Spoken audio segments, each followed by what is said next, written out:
Senhor esteja convosco. Ele está no meio de nós. Proclamação do Evangelho de Jesus Cristo segundo Mateus. Glória a vós, Senhor. Naquele tempo, Pedro aproximou-se de Jesus e perguntou: Senhor, quantas vezes eu devo perdoar se o meu irmão pecar contra mim? Até 7 vezes? Jesus respondeu: não te digo até 7 vezes, mas até 70 vezes 7, porque o reino dos céus é como um rei, que resolveu acertar as contas com seus empregados. Quando começou o acerto, trouxeram-lhe um que lhe devia uma enorme fortuna. Como o empregado não tivesse com o que pagar, o patrão mandou que fosse vendido como escravo, junto com a mulher, os filhos, tudo que possuía, para que pagasse a dívida. O empregado, porém, caiu aos pés do patrão e prostrado suplicava: dá-me um prazo e eu te pagarei tudo. Diante disso, o rei teve compaixão, soltou o empregado, perdoou-lhe a dívida. Ao sair dali, aquele empregado encontrou um dos seus companheiros que lhe devia apenas 100 moedas. Ele o agarrou e começou a sufocá-lo, dizendo: paga o que me deves. O companheiro, caindo aos seus pés, suplicava: dá-me um prazo e eu te pagarei. Mas o empregado não quis saber disso. Saiu e mandou jogá-lo na prisão até que pagasse tudo o que devia. Vendo o que havia acontecido, os outros empregados ficaram muito tristes. Procuraram o patrão e lhe contaram tudo. Então o patrão mandou chamá-lo e lhe disse: empregado perverso, eu te perdoei toda a tua dívida porque tu me suplicaste. Não devias tu também ter compaixão do teu companheiro, como eu tive compaixão de ti? O rei indignou-se e mandou entregar aquele empregado aos torturadores, até que pagasse toda a sua dívida. É assim que o meu Pai que está nos céus fará convosco, se cada um não perdoar de coração ao seu irmão. Ao terminar estes discursos, Jesus deixou a Galiléia e veio para o território da Judéia, além do Jordão. Palavra da salvação. Glória a vós, Senhor.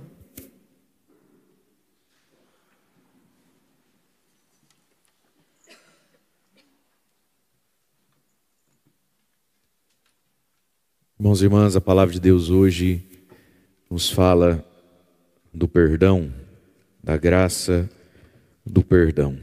E nós temos São Pedro aqui fazendo uma pergunta mais do que generosa, porque eu acho que nem você nem eu faríamos essa pergunta como foi feita. Senhor, quantas vezes eu devo perdoar o meu irmão se ele pecar contra mim? Até 7 vezes? Vamos ser muito honestos. Alguém perguntaria para Jesus assim: Jesus, o senhor acha que eu devo perdoar essa pessoa até 7 vezes? 2 ou 3 já estava de bom tamanho, né? Então Pedro é um cara extraordinário, por isso ele é Pedro, né? Até 7 vezes, claro que aqui tem todo um simbolismo e todo o judaísmo por detrás, mas 7 vezes não é pouca vez, né? Para se perdoar, quando o irmão peca contra mim. E aí Jesus diz algo para Pedro, né? Que possivelmente o semblante de Pedro mudou na hora. Não te digo até 7 vezes, mas 70 vezes 7, aí Jesus já embala, porque o reino dos céus é. Porque com certeza, tadinho do Pedro, ao ouvir isso aqui, não te digo até 7, mas 70 vezes 7, Pedro com certeza na hora murchou, né? A cara dele já deve ter, a sobrancelha ergueu no mínimo, 70 vezes 7, o infinito das vezes, né? É isso que Jesus no fundo está querendo dizer, 70 vezes 7. Mas por que isso? Porque as pessoas têm o direito de fazer o que querem conosco? Por que isso? Porque quem anda com Jesus é bobinho, não sente dor, não sabe mais o que é certo e o que é errado? Por que isso? Por que 70 vezes 7? Porque o reino dos céus é como. E aí Jesus vai ensinar a Pedro e a cada um de nós que nós não podemos ser para o outro o que o outro é para nós. Se eu for para você o que você é para mim, isso é no máximo justiça. E Deus não é justo. Deus é misericórdia. E aí Jesus então conta uma história que explica como é o reino dos céus, como é Deus, como é a vida eterna. São Paulo vai dizer numa das suas cartas: irmãos, nós não somos cidadãos desse mundo, nós somos cidadãos do céu, nós somos estrangeiros nessa terra. Portanto, a nossa lei é outra. É porque o reino dos céus é assim, é porque Jesus é assim. Veja que Pedro, ao fazer a pergunta, e Jesus ao pôr o mandamento dos 70 vezes 7, Jesus não está dizendo que não existe pecado, nem está dizendo que não existe pecado contra mim. E é bom que a gente saiba o que é pecado e que o que você está fazendo é pecado contra mim. Quando a gente perde a capacidade dessas avaliações, a gente está virando bicho. Então, portanto, o mandamento dos 70 vezes 7, em momento algum, é uma postura de quem nem sabe avaliar a vida, de quem não percebe que o outro está querendo bancar o esperto e tirar proveito. É porque o reino dos céus é assim. E a primeira feitura desse reino dos céus é assim, está em relação a Pedro. Pedro foi perguntar se ele tinha que perdoar o companheiro dele, o amigo dele. Eu não sei se é um dos discípulos, não sei se é um dos apóstolos, não sei se é um parente dele, um cunhado dele, um amigo dele, alguém que comprou os peixes dele e não pagou até hoje. E aí talvez Pedro foi cobrar, tinha que acertar lá o negócio da pescaria lá, né? Que você pediu para eu pegar uns peixes, eu peguei, tinha que ver aquilo lá. Numa dessas, essa pessoa falou assim, eu vou procurar um advogado, que é assim, né? A pessoa compra, não paga, você cobra, de processo. Eu não sei o que aconteceu com Pedro. Fato é que Pedro está perguntando para Cristo, que é rei, que é Deus, se ele tem que perdoar esse um outro. E aí Jesus diz que sim. Porque o reino dos céus, Pedro, é assim, vamos ver se você entende. Um rei, um grande patrão, foi fazer o acerto de contas com seus empregados. Ou seja, com você, Pedro, e com esse que pecou contra você. Quando começou o acerto, Pedro, trouxeram-lhe um que lhe devia uma enorme fortuna. Quem é que devia uma enorme fortuna para Deus? Pedro. O teu companheiro que não pagou os peixes, que falou que você, não sei? Não, Pedro, você devia uma enorme fortuna. Você caiu de joelhos na pescaria milagrosa aos meus pés e disse, afasta-te de mim, Senhor, eu sou pecador. Você tinha uma enorme fortuna, não tinha como pagar, teria que mandar prender, ou vender, né, como escravo. Você, sua mulher, seus filhos, confiscar tudo que você tem, e mesmo assim não pagava tudo que devia. E você, Pedro, é o homem que caiu aos meus pés, dizendo, me dá um prazo, eu te pagarei tudo. E aí Deus, que esse rei, esse patrão é Deus, né, em Jesus, te olhou, Pedro, e disse assim, você não tem como pagar, né? Então tá pago. Não tem como pagar? Então tá pago. Deixa isso para lá. Ficou pago. É isso aqui que Pedro tem que entender, você e eu. Quem é a pessoa pelo qual começou o julgamento do reino dos céus? Não é a pessoa que me feriu. O reino dos céus é como, eu sou o primeiro empregado da história, eu não sou o segundo. Mas esse é o nosso problema. Nós somos bons. Nós somos quase perfeitos. A gente, quando muito, consegue, depois de bastante tempo, sentar na frente do padre e dizer assim, padre, eu vim confessar, mas assim, o senhor precisa me ajudar, tá? Vai falando os pecados para eu ver. A gente fica numa sinuca. Porque eu te trato, como é que eu vou te tratar? Vai falando os pecados para eu ver. E se eu falar uns pecados assim, aí a pessoa até se ofende. Não, imagina. Então vai fazer seu exame de consciência e volta quando você descobrir o caminhão lotado de pecado que você tem, comete todo dia. Mas a pessoa não consegue, porque ela é muito boa. Ela é muito boa. E não só, ela nem sabe do que ela tem que pedir perdão, ou quando não, tudo que ela tem para pedir perdão é um pecadinho, de nada. E aí acontece o que acontece aqui, sai dali, encontra um amigo pelo caminho que deve para ele 100 moedas de prata. 100 moedas de prata eram 100 diariazinhas, que 30 moedas dava o salário mínimo da época. O sujeito devia 3 salários mínimos para ele. Ele garra no pescoço, não é isso que diz aqui, começa a sufocar, chacoalhar, e começa a história de novo, paga o que você me deve. Eu não tenho, me dá um prazo, eu te pago. Que prazo o quê? Joga na cadeia. Pedro, quem dos dois você acha que saia na história? Quem dos dois nós somos na história? No nosso primeiro momento, no nosso entender. Nós somos esse aqui que no máximo deve 100 moedinhas de prata. Na nossa cabeça nós somos o segundo dessa história. Porque nós vivemos de nos justificar na maldade dos outros. Por que tanta gente não vem à igreja? E por que tanta gente que vem à igreja não se confessa? Porque ambos têm uma lista de gente que não presta e que faz coisa pior do que eu. Logo, eu sou um santo, logo eu estou salvo. Deus vai me perdoar, Deus vai me entender, eu vou entrar no céu. Porque olha aqui a minha lista, Deus, de gente. Não sei se o senhor conhece essa aqui. A vizinha minha da rua de baixo, fofoqueira, fogosa. Esse aqui é um ex-cunhado meu, isso aqui não valia nada. Agora fez esse negócio, vive lá na igreja, chega me engana. Nós não nos percebemos.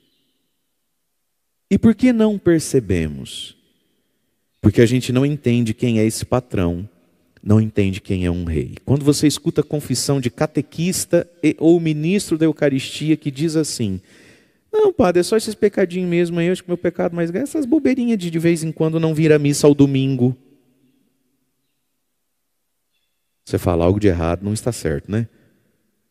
A pessoa não entende que faltar à missa de domingo é pecado mortal. Porque a gente, quando muito, está conseguindo entender o outro. Matei, roubei o outro. Aí eu não vim na missa domingo, essa é a minha bobeirinha. Bobeirinha? Bobeirinha é pecado mortal. É pecado mortal. Como assim bobeirinha? Mas por que bobeirinha? Porque a gente nem sabe quem é Deus. A gente não sabe quem é Deus. E a gente não entende algo que até o ser humano na lei humana entende, que determinados atos, dependendo de contra quem é feito, tem peso maior. Determinados crimes, se eu fizer contra grande autoridade simbólica ou representativa, tem pecado maior. Uma coisa é você, sei lá, dar um tapa na cara de alguém. Outra coisa é você fazer isso contra um presidente da república, um rei, um monarca ou o papa, uma grande autoridade. Mudou o tamanho do crime. Por quê? Porque ele não é comum. Porque ele representa outras coisas. Não é verdade? Então, meus irmãos, a gente só vai entender essa dinâmica do perdão. E é preciso entendê-la para que a gente finalmente tire a mão do pescoço do outro. Porque enquanto eu estou com a mão no pescoço de alguém, o alguém está preso em mim, né? Ele nem consegue se mexer, coitado, está sufocando. Mas eu também não estou livre. Porque eu também estou preso naquilo ali. E quando a gente fica, paga o que me deves, paga o que me deves, paga o que me deves, então tá bom. Então tá bom, vou te pagar tudo que eu devo. Só que eu vou levar uma vida para te pagar. Você quer ficar uma vida aqui comigo esperando? Cair moedinha por moedinha, moedinha por moedinha, é isso que você quer? Gente, às vezes a justiça tem um preço tão caro na nossa vida. Quantas pessoas estão escravizadas há anos e anos e anos e não soltam, gritando, paga o que me deves, para um ex-marido, para um tio que abusou, para uma mulher que foi embora, para uma pessoa que disse, e a pessoa está ali agarrada dentro dela, gritando para a história, para os personagens da vida. Todos nós temos personagens na nossa vida que nos devem, que ficaram devedores, que tinham que nos amar e não amaram, tinham que cuidar e não cuidaram, tinham que ser fiel e não foram fiéis, tinham que ter sido companheiro por gratidão, não foram mal agradecidos. Todos nós temos personagens na nossa vida que nos devem. Agora a pergunta que o ensinamento que Jesus está colocando é o seguinte: primeiro, você entende que você foi perdoado? Você, cidadão de bem, que nunca matou, nunca roubou e não faz mal para ninguém. Você entende que você tem uma dívida infinita contra o ser infinito? Pergunta 2. Você quer mesmo receber as moedinhas desse pobre? Não tem como ser pago. Gente, por que o perdão existe? O perdão existe porque tem coisa que não tem como ser paga. Se não tem como pagar, já está perdoado, né? Já está perdoado. Então, Jesus está tentando fazer Pedro entender o seguinte: Pedro, se você grudar no pescoço de alguém, nem o alguém nem você fica livre dessa história. E a pessoa na qual você está ali na goela dele, ela não tem como pagar, porque ela não devia ter dito o que disse, já disse.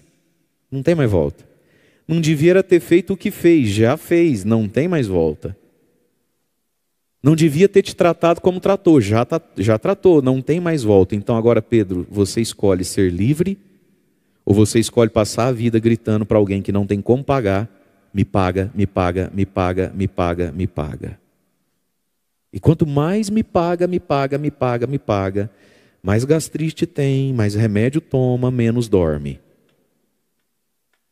Me paga, me paga, me paga, me paga. Não paga, não tem como pagar, eu não tenho como te pagar. Vou levar uma vida aqui pagando. Você quer? Então joga ele na prisão. Olha que contrassenso. O evangelho 2 vezes assim, joga na prisão até que ele pague tudo. Mas se solto não paga, preso vai pagar? Com que dia?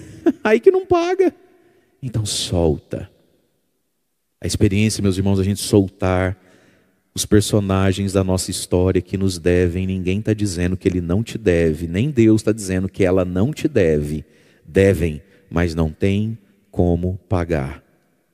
Só tem um jeito dele sair da lista dos seus devedores, não é nem te pagando, é você mesmo riscando o nome, tendo um gesto de misericórdia com ele e com você e soltando isso.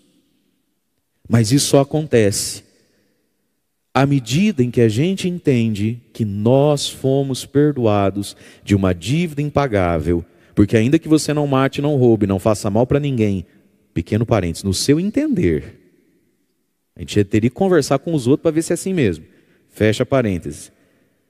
Os seus pecadinhos são contra um ser infinito. Você não deu um tapa na cara de um pinguço na rua, você deu um tapa na cara de Deus. E eu também. Nós não temos como pagar a Deus. Nós estamos perdoados.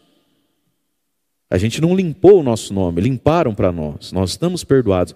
Mas aqui, meus irmãos, se a gente não aprende a olhar para Deus, se a gente não aprende a contemplar a Deus, a gente vai passar uma vida agarrado no pescoço dos outros. Porque no fundo, a gente nem sabe do que é que foi perdoado, porque vai falando uns pecados aí, padre, para eu ver se eu já fiz algum desses. Que a gente não se conhece. A gente agarra no pescoço dos outros, não solta nunca. Porque no fundo, a nossa maior bobeirinha é vez em quando não vir na missa do domingo. Mas isso não é nada, né, padre? Não, não é não. Não é não. Não é não, você só está roubando Deus. O domingo é dele. A missa é dele. Você roubou Deus. Deus, quem é Deus? Eu não vejo Deus, eu não contemplo Deus, eu não sei de Deus. Não significa muita coisa para mim. A gente às vezes não viveu experiências com verdades da fé. Por isso que a gente não entende essas coisas. Porque aí o padre fala assim, porque a missa é o sacrifício de Jesus. A Eucaristia é fruto da cruz de Cristo. Mas aí talvez a pessoa nunca teve uma experiência de oração interior com a cruz. Com a cruz. Quando muito, aquela celebração da Sexta-feira Santa demorada, que a pessoa já vai ficando estressada, que geralmente Sexta-feira Santa à tarde é um calor danado, e boa parte das pessoas estão na celebração da Sexta-feira Santa arrotando peixe, que deixa a boca da gente salgada, amarra a língua. Então talvez a experiência que a pessoa tem com a cruz é uma celebração que demora, né? E que na hora de beijar ali, meu Deus do céu, todo mundo está beijando esse negócio, né? Como é que faz? Será que esse negócio não dá problema na boca depois? Sabe? Quando você escuta que na missa é Cristo crucificado, mas o que é o Cristo crucificado? Por isso, meus queridos, a gente precisa aprender a rezar as coisas que a gente crê. Porque quanto mais de Deus eu sei, não só pela cabeça, pela memória, no sentido catequético, mas quanto mais de Deus eu sei entre eu e Ele, no afeto por Deus, mais eu entendo o tamanho dos meus pecadinhos, mais eu entendo da natureza humana. Muita gente vive agarrado no pescoço do outro, porque espera que o ser humano viva e seja para ele como um anjo. A gente se assusta com umas coisas que a gente não tinha mais que se assustar. O ser humano é capaz de tudo. O ser humano se perde nas pequenas coisas, toma umas decisões às vezes que você fala mentira. É verdade. Isso nos assusta, isso nos coloca assim em estado de, ai meu Deus. Pessoas muito cruas, porque não se conhecem à luz de Deus. Porque o empregado não se conhece à luz do grande patrão que tem, do grande rei que tem. E aí Jesus ensina outra coisa, Pedro é cada um de nós também. Perverso. Eu te perdoei por quê? Porque você merecia? Não, perdoei porque você pediu, porque você precisava, né? Não devias tu também ter compaixão do outro como eu tive de ti? Eu entendi você. Eu entendi que giou, aí queimou tudo. Eu entendi as suas desculpas. Eu entendi que naqueles dias, a senhora estava naqueles dias, e naqueles dias a senhora meio que sai da casinha. E aí, entendi. Você não consegue entender ninguém? Você não consegue... Gente, alguns de nós não sabemos dar desconto para nada. A gente quer à vista, na hora. Dá desconto, numa dessa ela estava menstruada. Dá desconto, numa dessa ele está suspeitando que a mulher dele está demais no celular por outra coisa, que o filho dele é meio esquisitinho, que a filha dele é meio não sei o quê, e aí quando você foi falar com ele daquela dívida daquele dia, ele falou, sei lá. Dá um desconto, eu não te dei desconto, eu não tive compaixão, ou seja, eu não entendi suas circunstâncias, você não entende as circunstâncias de ninguém, dá desconto. A vida vai dar outras ocasiões para a gente concluir as coisas a respeito do outro, e às vezes a gente estava concluindo errado, né? Dá desconto, eu te compreendi, você não consegue compreender? Você nunca foi tentado nem provado nesse quesito? Gente, quem mais nos ama e perdoa é Cristo, ele não cometeu pecado, nenhum. Mas passou 40 dias no deserto provando fome, sede, calor e tentação. É por isso que Jesus se compadece de nós. A carta aos Hebreus diz, temos diante de Deus um sumo sacerdote capaz de se compadecer de nós, porque em tudo foi tentado como nós. Às vezes a gente trata o outro como se a gente nunca tivesse sido tentado por aquelas coisas. Ou quem de nós nunca se perdeu dentro da experiência da ira, da raiva? Quem de nós nunca se perdeu quando o assunto é dinheiro, desejo de comprar algo, bem material? Quem de nós nunca se perdeu na sexualidade? Nenhum de nós. Você nunca sentiu essas provações? Essas coisas nunca te inflamaram por dentro? Então você se belisca porque talvez você não é um ser humano e não descobriu ainda. Amigo, você me devia. E você, na experiência de ser perdoado da dívida, não aprendeu que pessoas devem a outras pessoas, sei lá, giou, foi mandado embora, eu não sei o que. Nós temos que aprender a dar desconto para os outros. De novo, não é ser bobo, é ser conhecedor da dinâmica do reino dos céus, é ser conhecedor da dinâmica da natureza humana, é ser conhecedor das nossas limitações. Só que o problema é que nós atribuímos todas as nossas vitórias sobre essas coisas, ira, raiva, sexo, dinheiro e tudo mais, a gente atribui as nossas vitórias a quem?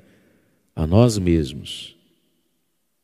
Se a gente de verdade fosse grato, muitas das coisas que a gente odeia, a gente seria capaz de analisar e avaliar. Eu fui provado nisso e venci isso, graças a Deus não me perdi nisso. Esse coitado não teve tanta graça, não encontrou graça para passar por isso melhor do que eu passei, por isso fez assim, inclusive contra mim. A gente tem que ser capaz de identificar essas coisas. Padre, o senhor não vai falar nada. Isso é ciúme, ele tem ciúme de mim. E eu já senti ciúme de pessoas também. Graças a Deus me saí melhor do que ele se sai quando o assunto sou eu. Graças a Deus, graças ao rei, graças ao grande patrão que me perdoou e que vai ensinando a gente a entender quem nós somos. Nós somos pessoas que contraem dívidas com a vida, com o outro, com Deus todo dia. Não devia tu ter compaixão também do teu companheiro como eu tive de ti? E é que Jesus ensina outra coisa. Deus não está esperando que eu trate o outro como o outro me trate. Deus está esperando que eu trate o outro como ele me tratou.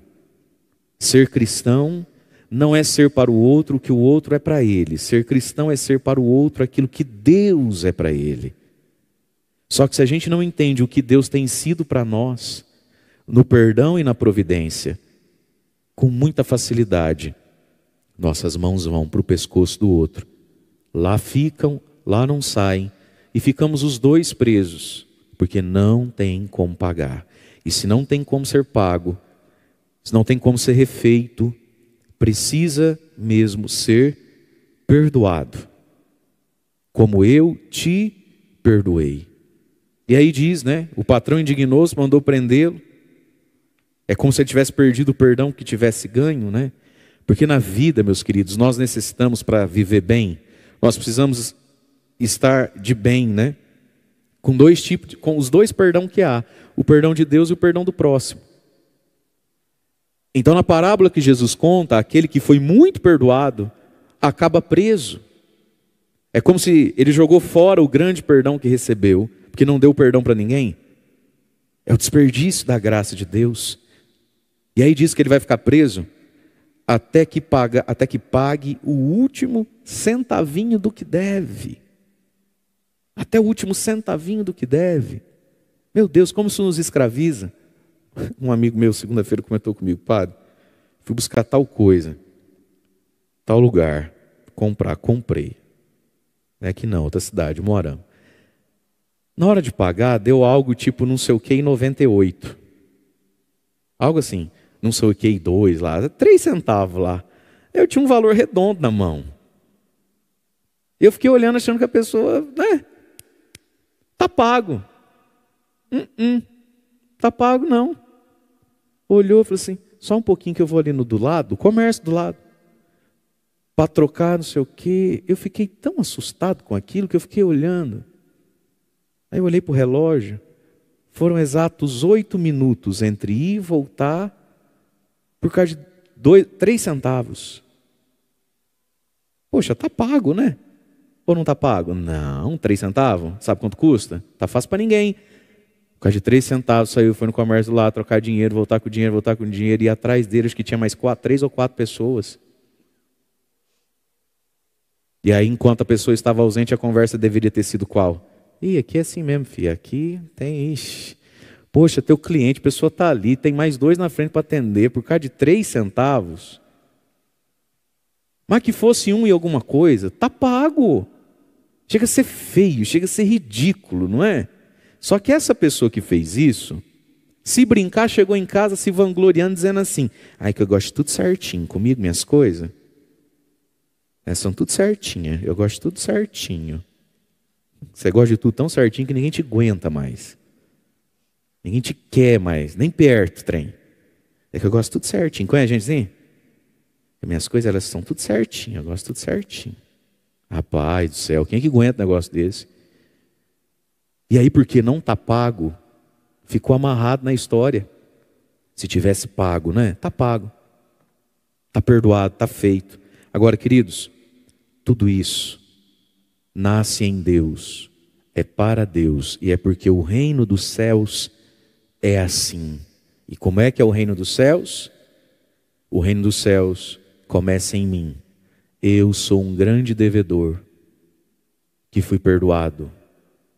Aí a partir daqui começam os outros personagens. Ou a gente coloca a nossa vida na perspectiva correta, ou a gente vai viver com a mão no pescoço dos outros. E aí ninguém está livre, nem o sufocado, nem o sufocador. Nós precisamos aprender a olhar para Deus, conhecer a si mesmo em Deus, e não na nossa listinha de quem não presta. Aqui ninguém se justifica, nessa lista ninguém se salva, nessa lista ninguém cresce. É em Deus que a gente entende. Tudo por quê? Porque o reino dos céus, ele é assim. E a gente carrega o reino dos céus dentro de nós. E é isso que abre portas e caminhos, como a gente ouviu na primeira leitura, quando Deus disse a Josué, o substituto de Moisés: hoje, Josué, começarei a te exaltar diante de todo o povo de Israel, para que saibam que eu estou com você, como eu estive com Moisés.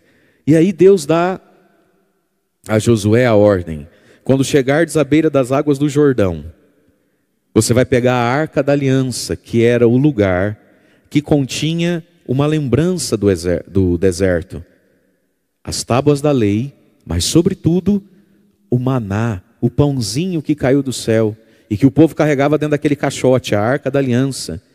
Quando você chegar diante do Jordão fechado, você vai pedir aos sacerdotes que levem a arca à frente, e quando a arca tocar a água, quando eles pisarem a água carregando a arca, vai se abrir. E aí então tem toda a leitura que diz para nós aqui como foi aquele dia maravilhoso, onde Deus exaltou Josué. Por que exaltou Josué? Porque Josué carregava a arca da aliança, o maná do céu. Meu irmão, minha irmã, quanto rio na nossa vida para ser aberto, quanto mar a ser aberto. E a palavra aqui diz, Josué, você só vai abrir esse mar, eu só posso fazer por você o que você fez por Moisés, o que eu fiz por Moisés, se você carregar a arca. E o que tem na arca? O pão do céu. Quanto rio na vida das pessoas para serem abertas, e vão morrer fechado, porque não carregam dentro do coração o pão do céu, porque abandonaram o pão do céu, por muitos motivos. Mas no evangelho de hoje, porque esse motivo acontece muito, por que abandonou o pão do céu? Deus te fez alguma coisa? Não, Ixi, Deus é... Por que você abandonou o pão do céu? Porque alguém pecou contra mim, não vou mais. Ah, não vem então, Aí você fala, ah, padre, mas quem tinha que ouvir não está aqui. Certeza? Certeza? Será que hoje alguém aqui não vai deixar de comungar? Porque está todo magoado, está todo nervoso, está toda dolorida, porque alguém pecou contra você e você vai ficar sem o pão do céu? E aqui a gente precisa aprender uma coisa também, aqui que muito padre erra, se me desculpem a presunção, deixa eu querer dar aula para quem é padre também, vai que tem um escutando. Ah, quem está aqui para ouvir não está, então a gente não fala, é por isso que quem está começa a fazer igual quem não está. Entende isso? A gente precisa ouvir dos pecados que a gente não comete, que é para a gente não cometer. Tem muita gente que começa a viver como pagão lá fora, justamente porque o padre nunca falou dessas coisas aqui dentro. Chega lá fora, você fala, o padre nunca falou disso. Então essa história do quem está, quem devia não está, não quer dizer que quem está não precisa também. Ou porque às vezes está fazendo sim, quem vê cara não vê coração, filho. Ou que é para não fazer também. Não é isso? 2 tipos de remédio entram na nossa veia, através da agulha. O remédio e a vacina. Os dois em função da mesma doença. Verdade, não é? Então às vezes a gente tem que ouvir coisas. Você fala, mas eu não faço isso. Vai ouvindo que é para não fazer, porque quem está fazendo até um tempo atrás também não fazia. Começou. Quantas pessoas não vão abrir o mar da vida porque não tem consigo a arca da aliança, o maná. E por que não tem consigo a arca da aliança? Por causa do evangelho de hoje. Porque está agarrado no pescoço de alguém, porque está gritando para o passado, me paga. Não vale a pena andar sem a arca da aliança. Não vale a pena não carregar o maná descido do céu. Josué, quero fazer por você o que fiz por Moisés. Só me responde uma pergunta, cadê a tua arca da aliança? Pega ela. Com ela e através dela, eu vou fazer coisas impressionantes na sua vida. Cadê a arca, Josué? Você já imaginou se Josué está sem arca? Você já imaginou se Josué não carrega a arca? Como é que fica o mar para abrir, Josué? Como é que fica esse Jordão? Vai ficar fechado? Porque você está sem arca? Eu não te dei uma arca? Pois é, o Senhor deu, mas eu estou com as mãos ocupadas. Não dá para carregar a arca. Eu estou segurando o pescoço de alguém. Então, meus irmãos, as nossas mãos vão segurar a arca, vão segurar um pescoço. A gente escolhe o que a gente carrega na vida. E que hoje, diante de Jesus no Santíssimo Sacramento, na Eucaristia de hoje, nas nossas orações, peçamos a graça de verdade mesmo, da gente soltar a nossa história,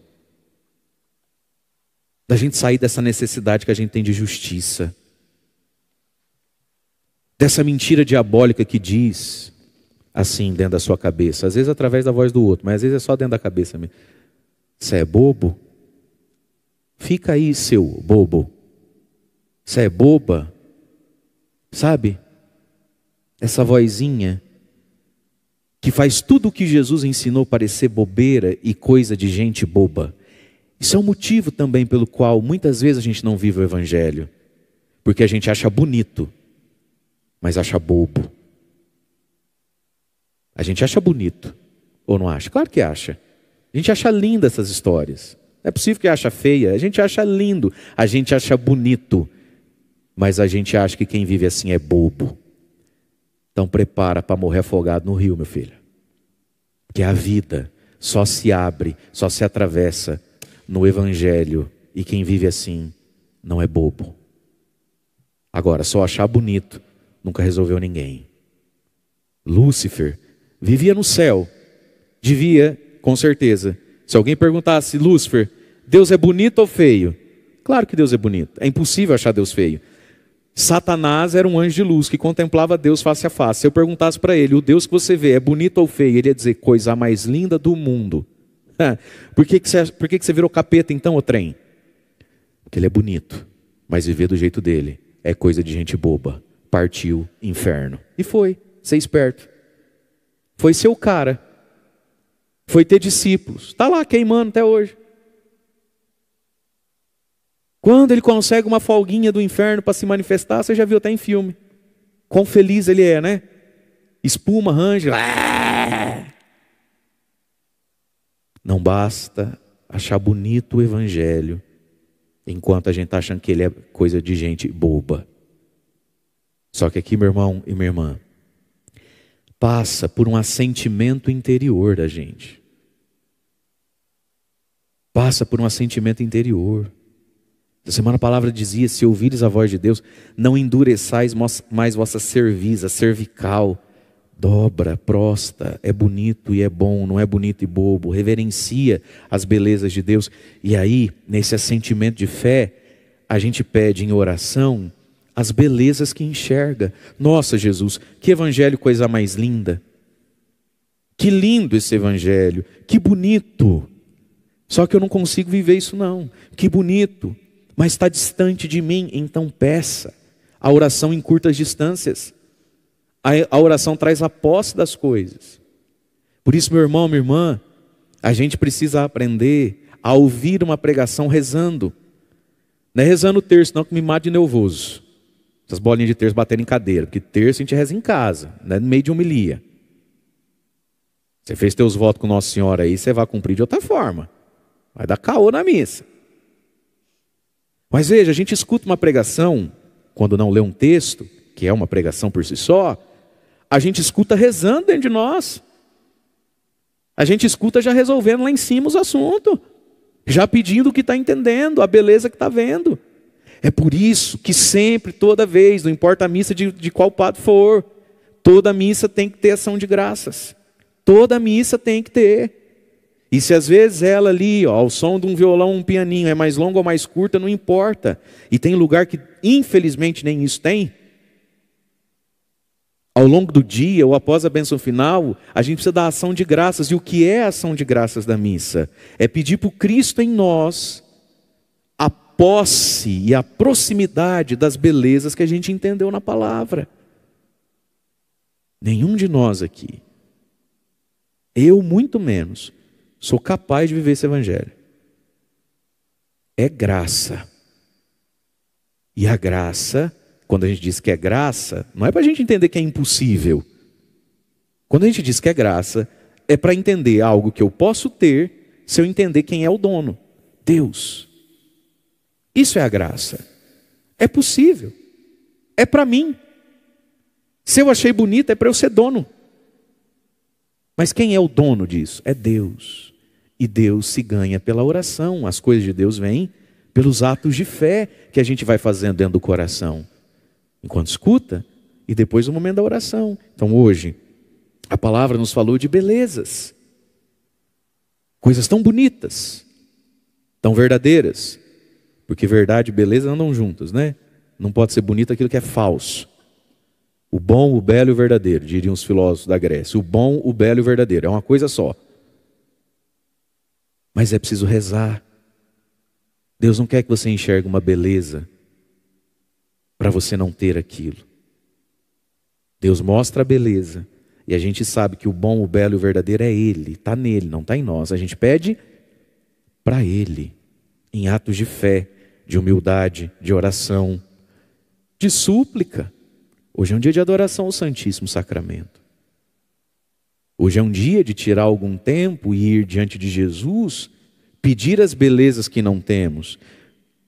As pessoas passam muitas vezes na frente de uma academia e enxergam, às vezes dentro da mente ou nos olhos, uma beleza que não tem. E o que elas fazem? Elas vão lá e gastam tempo para possuir aquele glúteo, aquela coxa, aquele abdômen, aquele peitoral. É ou não é verdade? A gente enxerga beleza sobre Deus. Quanto tempo você está disposto a malhar em cima? Entende a dinâmica da fé? Deus mostrou as belezas, assim como passar diante de uma academia te mostrou belezas. Nem que seja na sua mente. Você enxergou um corpo mais magro, mais fino, mais saudável, mais inteiro, mais assim, mais arrebitado, não é assim? A pessoa não vai atrás? Onde é que está esse corpo que ela enxergou? Naqueles ferros lá. Naquele saco de pancada, naquele suor. Está lá. Vai lá buscar. E as pessoas vão, não vão? Vão. Onde é que está a beleza daquele carro novo, aquela casa nova? Aquela roupa daquela marca? Onde é que está aquilo? No trabalho de hoje. Você não vai trabalhar hoje? Vai trabalhar para quê? Para pegar as coisas boas e bonitas que você não tem. O salário, as despesas, o dinheiro, um bem material que você precisa terminar de pagar ou gostaria de ter. A gente vai atrás das belezas que não temos. O evangelho é a mesma coisa. São belezas que não temos. Está onde? Nos ferros da academia? Acho que não. Está onde? No comércio diário que a gente precisa fazer? No exercício da... Está aí? Acho que não. Existem belezas de Deus que estão na oração, na arca da aliança, no pão dentro da caixa, que é o sacrário, que é o santíssimo e que é a comunhão. Quanto nós estamos dispostos a dar por isso? Quanto? Tem coisa na vida, gente, que a gente poderia ser, né? Veloz como um coelho. É a gente que escolhe ir como tartaruga. Deus é acessível. Portanto, tudo isso que a sua inteligência e a minha inteligência enxergou, não é nosso só porque enxergou. Precisa ser possuído. Tudo isso que você e eu entendemos, todas as belezas que vemos de um evangelho como esse, e seja qual evangelho fosse, não é nosso só porque a gente viu. Nós precisamos entrar nessa terra prometida. Nós vamos adentrar nas coisas que a gente vê. É por isso que Deus mostra, para despertar em nós o desejo. Você quer? Jesus trabalhou assim o tempo todo com as pessoas. Que queres que eu te faça? Às vezes Jesus fazia essa pergunta, chegava a parecer bobeira. Um cego vinha correndo. Senhor, Senhor! O que você quer? A gente olha e fala, mas como é que pergunta? Chega a ser uma ofensa. Eu não sei, nem todo cego quer enxergar, não. Às vezes ele quer uma coberta nova, uma marmita. Não sei se ele quer enxergar. O que você quer? Deus trabalha com os nossos desejos. Por isso, primeiro, ele informa a nossa razão. Bartimeu, ouvindo falar que Jesus de Nazaré estava passando. É uma informação. Será que essa informação causa desejo no cego? No leproso? É uma informação que Jesus dá hoje. O reino dos céus é assim, é a última. É assim que o meu Pai fará com vocês. Se cada um não perdoar de coração o seu irmão, é uma informação. Essa informação produz desejo em nós? Ou a gente vai dizer que isso é bobeira? Isso é coisa de beatice? Se essa informação provoca desejo, a realização do desejo está na prece, na oração. Deus não se nega a quem pede de coração sincero. Vamos ficar em pé.